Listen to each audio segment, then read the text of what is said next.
Peter Parker had always believed that with great power came great responsibility. He lived by his late Uncle Ben's words, donning the Spider-Man suit each night to protect the streets of New York from crime. Yet, behind the mask of the friendly neighborhood Spider-Man, Peter's life was not as simple as it appeared. In the dimly lit corners of a city, a darker force was brewing, threatening to pull him into a spiral of vengeance and shadow. One fateful night, as Peter swung through the cityscape, his spider sense tingled, alerting him to a disturbance below.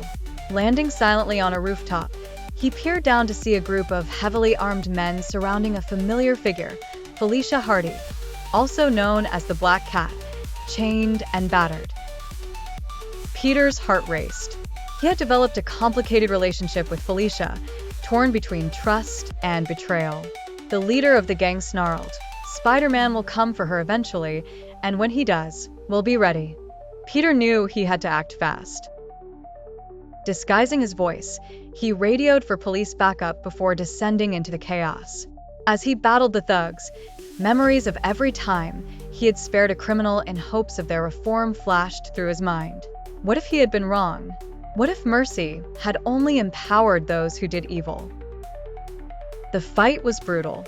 For the first time, Spider-Man struggled to maintain his code of honor.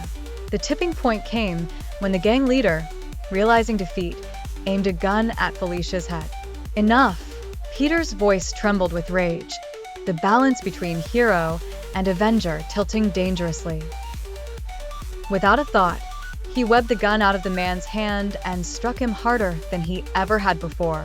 The man crumpled, unconscious, but Peter felt no relief, only a gnawing sense of darkness growing within him. As the police arrived to take the criminals away, Felicia, bruised but conscious, looked into his eyes. "You almost crossed a line tonight, Peter," she whispered, knowing his identity. "Don't let the darkness consume you." Her words haunted Peter.